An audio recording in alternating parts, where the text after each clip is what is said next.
Ruben Amorim, he'll bring the glory days again. We'll back him from the Stretford end. He'll turn the Reds around. Ruben Amorim.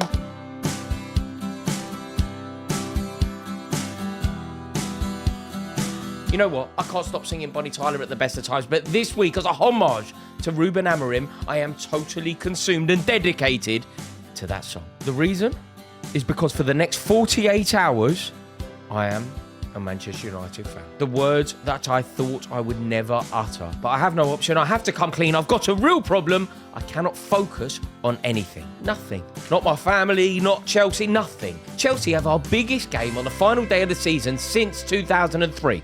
Bar one. We had to beat Wigan to win the league on the final day, and we did that 8-0. Apart from that particular fixture, this is the biggest game that we have had on the final day of the season since Jesper Grønkjær and Marcel Desailly in 03. But I can't quite bring myself to think about it. Look, I'm totally full of nerves for that game at Forest, but at the moment, I am consumed by events in Bilbao. People ask me, they say, why do you care?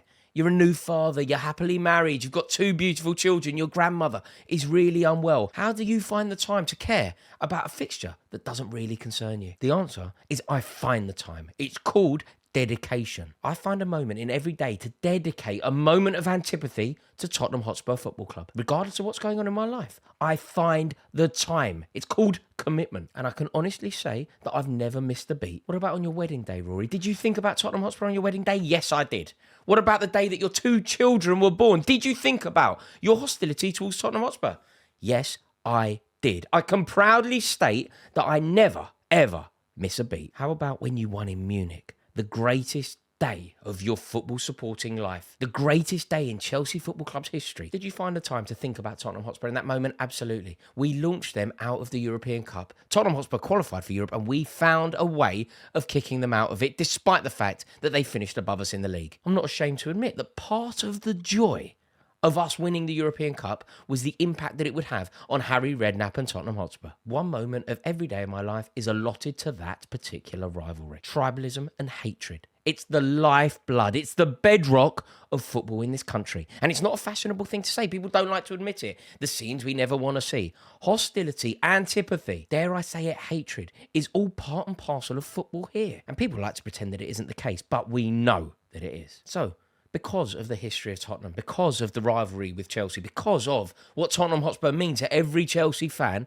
I have no option but to admit that for the next 48 hours, I am a Manchester United fan. Some people seem slightly confused because they ask, aren't Manchester United rivals as well? And of course they are, but Tottenham are different. Tottenham are our main rivals, whereas Manchester United are a team that we have a rivalry with. They're a team that we don't like very much. They're a team that we would want to lose a European final to basically anyone else apart from Tottenham. Tottenham, our main rivals. Man United, a team we don't like very much. They're different. They are non-comparable. Tottenham are the team we sing about every week. Tottenham are the team that if they manage to win this trophy, it'll ruin my life. And I think people have been quite blasé about what this would actually mean. If Tottenham were to do the unthinkable and lift European silverware, beating Manchester United in the process and lift silverware aloft in Bilbao. The reason why it would be so big, the reason why I'm so consumed by this prospect, the reason why it would be such a magnificent moment for them is because this trophy is glorious. And anyone who demonstrates any element of snide or sneer to this trophy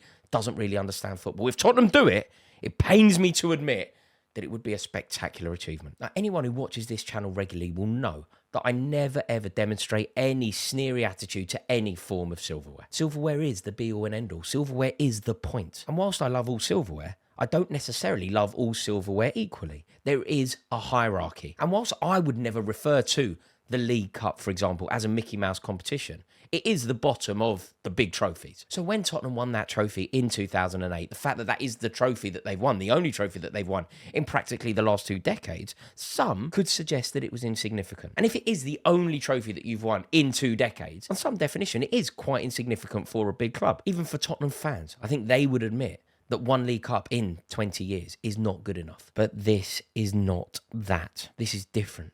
This trophy is immense. This trophy is historic. This trophy is defining. This trophy could reimagine Tottenham Hotspur. And what we could not do is dismiss this trophy with any cynicism or scorn. Quite frankly, it's a wonderful competition, and winning it puts you on the top table. One of the most enthralling nights of football that I have ever been a part of were the events of Amsterdam. In a season where the disparity between the fans and the team and the manager was quite palpable at Stamford Bridge, we did something magnificent.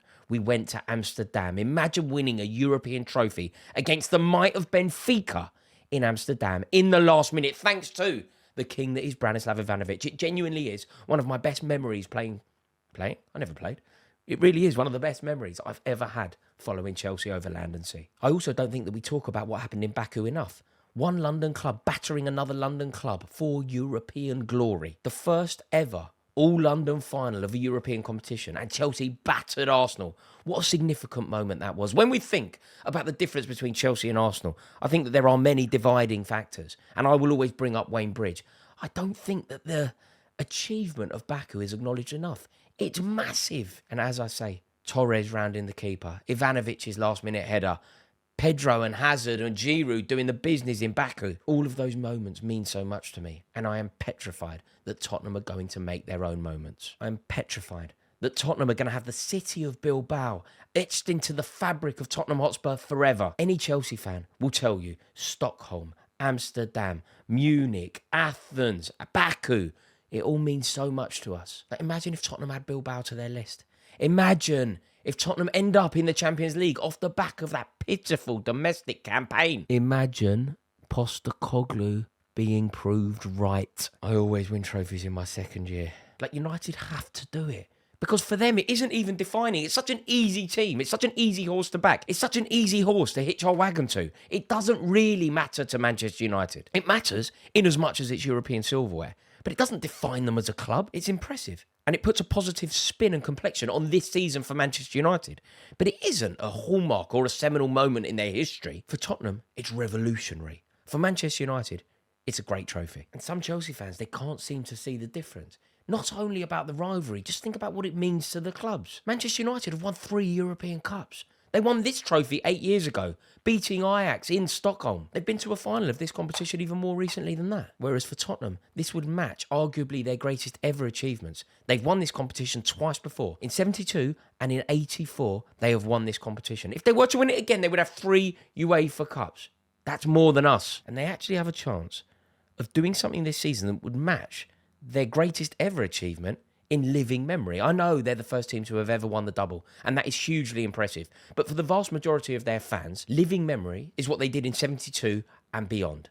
This would match that. And I really don't think that I can overstate the point that I just said. Tottenham would have won 1 more UEFA Cup than us. And yes, of course, we have a European Cup. I don't want them to have won more UEFA Cups than us. That. Like, I can't even think of a negative to Manchester United winning it. I don't think there is one.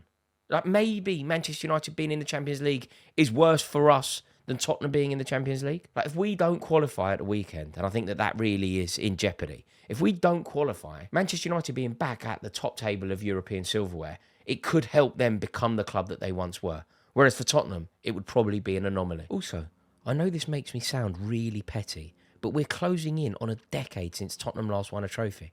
I want to reach that milestone. I really want to reach that milestone. I want to have a party. I want to celebrate 20 years since they last won silverware.